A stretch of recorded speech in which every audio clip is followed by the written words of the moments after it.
Welcome to tonight's video. It's a short one. It's about writing the genre of essay. We're going to be starting a new writing unit in the 40-minute writing block. And in order for you to be able to participate, you really kind of need to know what this thing that you're going to be writing looks like. Some of you might have experimented a little bit with essay in your memoir. But I want to go back, just in case you didn't talk about this last year, I want to go back and review exactly what essay looks like. And if you look at the bottom, there is, I noted where my information came from. It came from a book called Breathing Life into Essay, and it was published by Lucy Calkins. So if it's not all your original information, you always need to cite it. So there's a citation at the bottom. All right, here's the learning targets for this video, and these are important. If you have been blowing these off, you need to be careful that you make sure of these because a lot of your test material is going to be hinted at in the learning targets, and they're my objectives for you, why I want you to watch the video and what I want you to carry away from it. So after viewing this video, you should be able to explain what you'll be trying to write when you write essay. In other words, what is an essay like? And you should be able to compare and contrast narrative and non-narrative structures, and we are going to work on this in class tomorrow.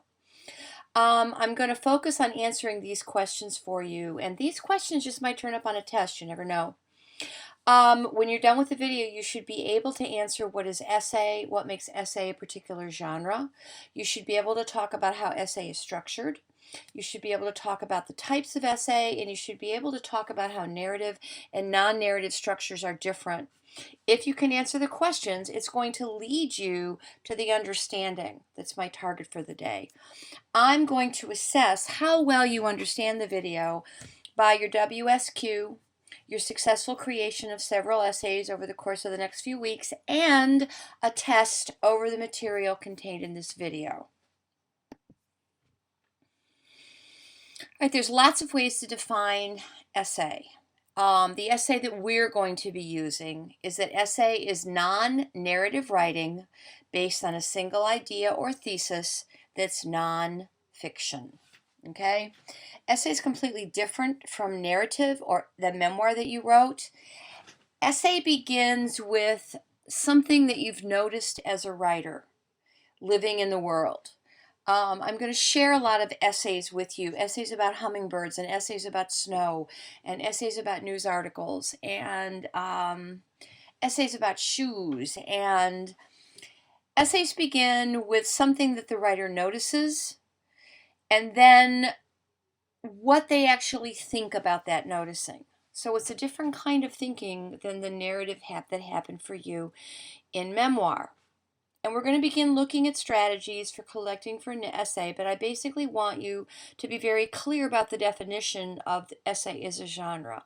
Non-narrative writing based on a single idea or thesis, nonfiction. Okay, essay is non-narrative writing. So any writing that we do in this unit is going to be different from the stories you wrote in memoir, because the stories you wrote in memoir were narrative. Look at the word non, the prefix non. Non means not. Non-fat, there's no fat. Non-fiction, there's no fiction. Non-narrative, there's no narrative. Narratives tell what happened first, next, and then next. They use plot structure, cause and effect, initiating event, and then rising action. Non-narrative structure is completely different. Narrative is focused on a character. In your memoir, it was you. But narrative focuses on a character going through a sequence of events or challenges and then changing because of those. Non-narrative does not. Narrative focuses on a character. Non-narrative focuses on ideas. Narratives lead the reader through a series of events or a sequence of events. And as revisionists in my classroom, you struggled. When you looked at your organization for your memoir, you struggled. Is my reader going to be able to follow what happened? Are they going to understand what's most important and why this came next and this came next and this came next? Remember we talked about that story arc? Non-narrative does not have a story arc across the entire piece of writing. Okay? So this is what is important for you to remember.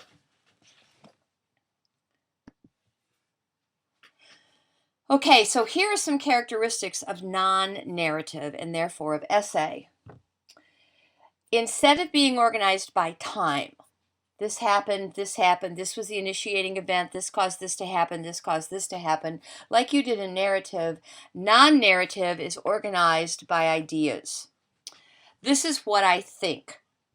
This is true because this, it's also true because of this, it's also true because of this. Okay?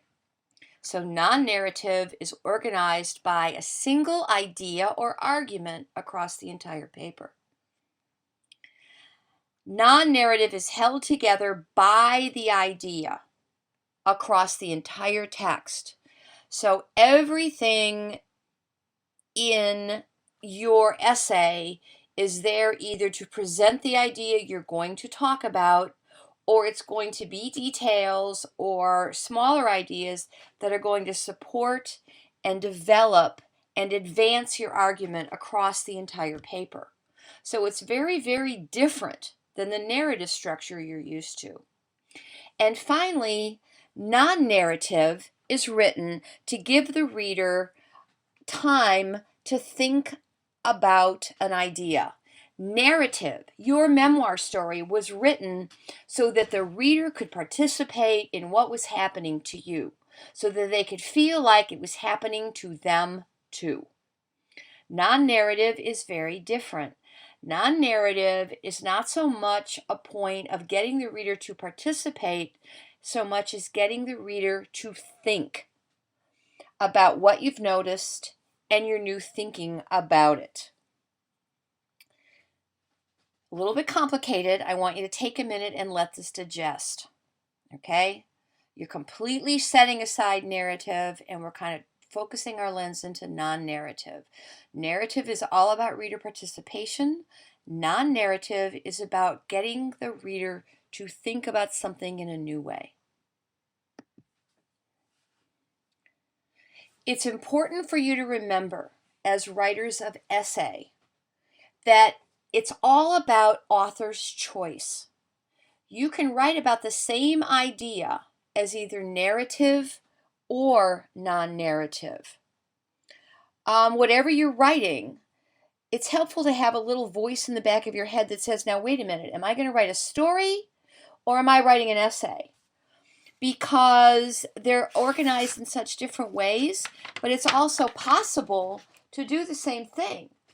I could write about, let's say that I'm in a terrible traffic jam on the way to work this morning and tomorrow morning, and people are angry and venting, and I'm frustrated, and I get to work and I'm already tired. I could write about that as a narrative. I could tell you the story about being in a traffic jam.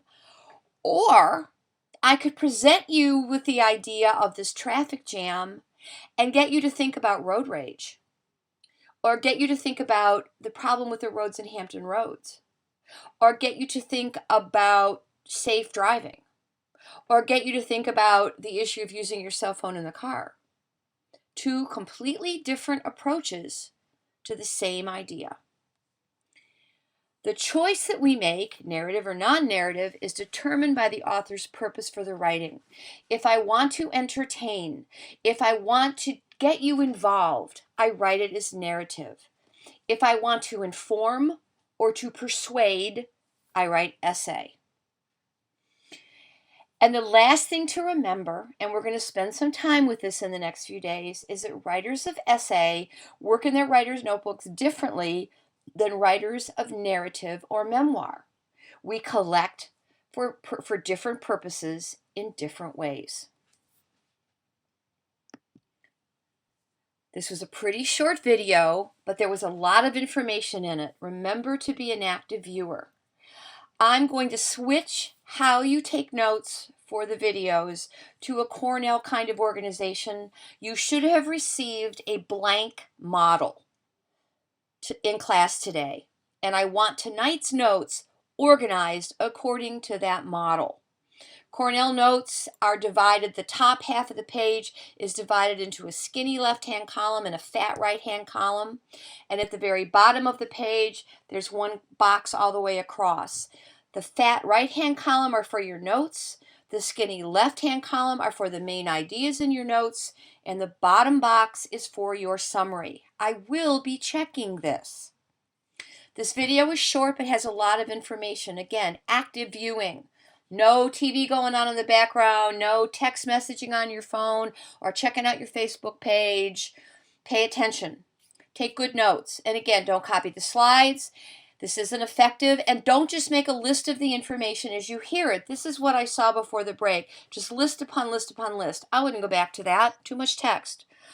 You need to think about organizing your information into main ideas or topics. Think about using color, structures, arrows, boxes, and bullets to make the big idea stand out. That's one of the reasons I'm switching to Cornell Notes at the beginning of the year, is because I still don't think your note-taking is up to snuff. Finally, write a good summary of the notes. Remember, the summary goes at the bottom, the box at the bottom of the page, and the summary shouldn't be more than a couple of sentences. Okay? And finally, write one good question to share with the class. Your questions perhaps are going to be a source of test questions for me, so spend some time with this. And finally, we're going to dance. J.J. Jackson, but it's all right.